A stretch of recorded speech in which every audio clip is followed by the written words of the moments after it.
Programmer cette préparation nous prépare véritablement à l'intérieur de nous-mêmes à affronter le temps de carême et surtout nous prépare à véritablement regarder dans tous les coins de notre nature humaine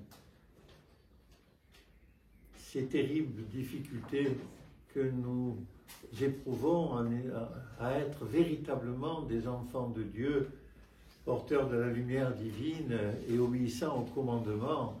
Alors ça a commencé avec le publicain et le pharisien. La semaine dernière, nous avions le fils prodigue et puis aujourd'hui, cet évangile un peu terrible qui ouvre en nos cœurs les craintes et sans doute fondées. Et puis, à la veille de l'entrée en carême, dimanche prochain, c'est Sainte Marie l'Égyptienne que nous allons entendre, l'évangile de Sainte Marie l'Égyptienne, et comment nous allons pouvoir finir. Elle va nous montrer comment nous allons pouvoir finir, quels qu'aient été les péchés dans lesquels nous sommes tombés, pour nous rapprocher de Dieu et vivre avec lui le restant de nos jours. Ce sera le message de la semaine prochaine. Mais ici, là, nous entendons deux choses bien distinctes et sans doute plein d'autres, mais deux sur lesquelles je vais m'arrêter. La première, c'est Deis Irae, la colère divine, la colère de Dieu, l'ire, ça vient du latin, lire, colère. Nous entendons la colère de Dieu pour ce qui va advenir de nous si nous nous sommes trompés. C'est un premier point. Il y a un deuxième point qui me paraît infiniment plus important, c'est celui de l'enseignement de cet évangile qui nous explique comment être des chrétiens, ce que nous devons faire comme chrétiens, le message d'amour que doit avoir le chrétien pour tous ses frères.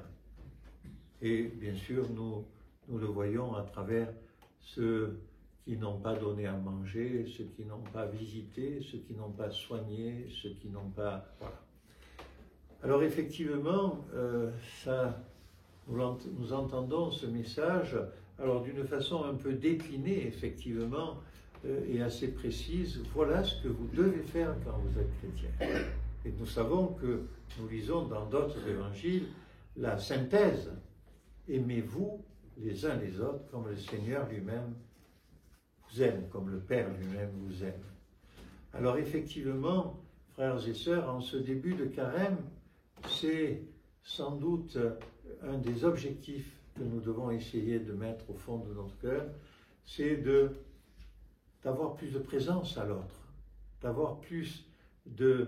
être davantage porteur de la bienveillance, de la bienveillance pour les autres, comme le Seigneur lui-même est bienveillant pour nous.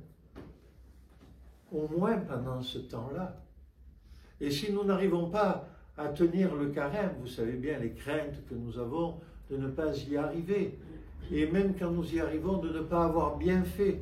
Notre ego nous explique des tas de choses, vous ne pouvez pas savoir, en nous amenant même à pécher alors que nous sommes en train d'essayer de bien faire.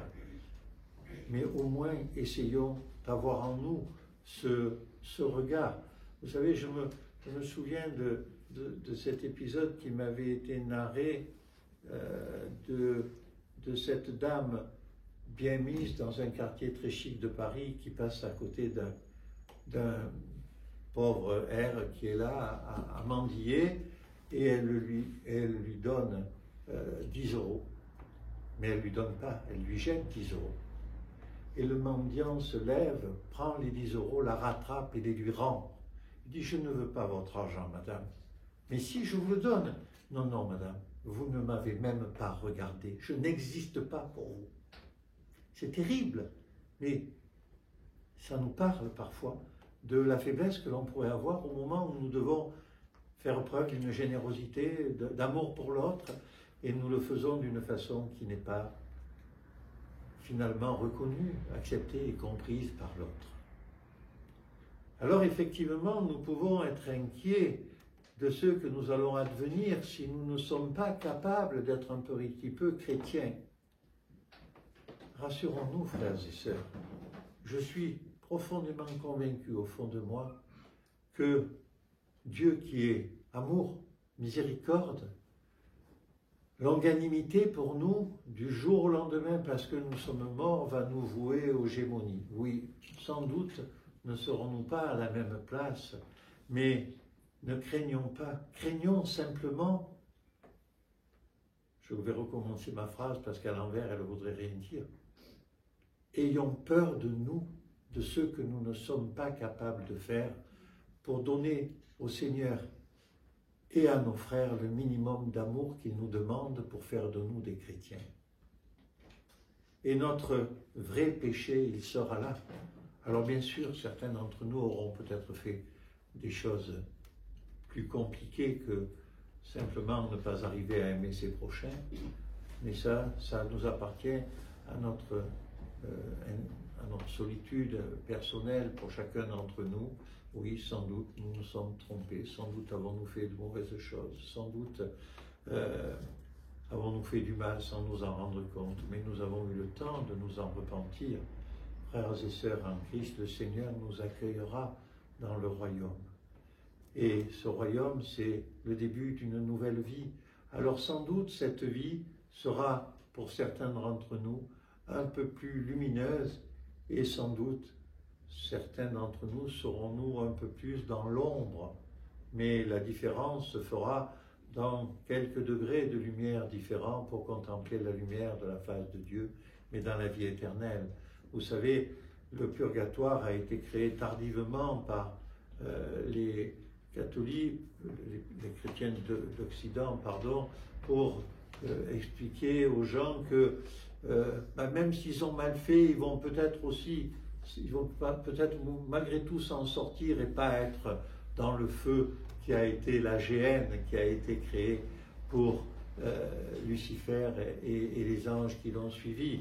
Mais, frères et sœurs, la miséricorde divine sera avec nous.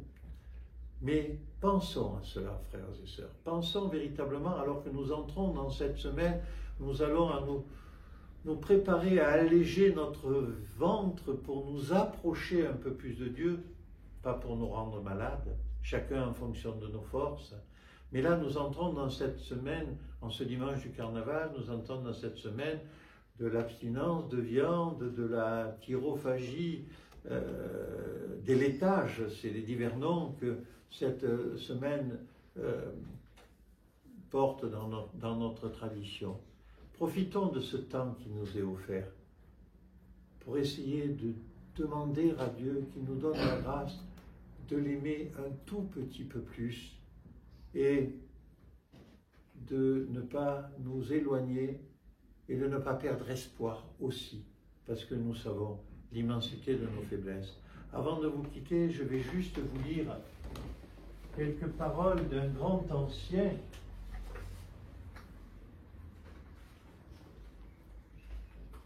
que je devrais avoir à la main, mais je l'avais laissé sur l'autel. Saint Isaac le Syrien, dans les discours ascétiques, d'après la traduction de notre bien-aimé Père Placide, endormi lui-même, « Quant à moi, je dis aussi à ceux qui sont châtiés dans la géhenne, qu'ils sont flagellés par le fouet de l'amour. Qu'y a-t-il de plus amer et de plus violent que le châtiment de l'amour? Ceux qui sentent qu'ils ont péché contre l'amour subissent un châtiment bien plus grand que les châtiments les plus redoutés. La douleur qu'éprouve le cœur qui a péché contre l'amour est plus déchirante que tout autre tourment. Il est absurde de penser que les pécheurs dans la géhenne sont privés de l'amour de Dieu. L'amour est engendré par la connaissance de la vérité, laquelle, comme chacun le reconnaît, est donnée à tous. Par sa puissance même, l'amour agit d'une double manière. Il tourmente les pécheurs, comme il arrive ici-bas qu'un ami est à souffrir d'un ami. Et il réjouit en lui ceux qui ont agi comme ils devaient le faire. Tel est, à mon avis, le châtiment de la géhenne, l'amer regret qui procède de l'amour, tandis que la joie de celui-ci renferme enivre de ses délices les âmes des fils du Très-Haut. C'est Saint Isaac le Syrien. Je ne serais pas capable d'écrire ça, mais ce genre de lecture que vous retrouverez sur le site de la paroisse grâce à notre fidèle serviteur qui s'occupe de cela, vous guide dans votre besoin profond, celui que vous avez les uns et les autres, de vous rapprocher de notre Dieu et Sauveur Jésus-Christ, pour sa gloire, celle du Père, du Fils et du Saint-Esprit.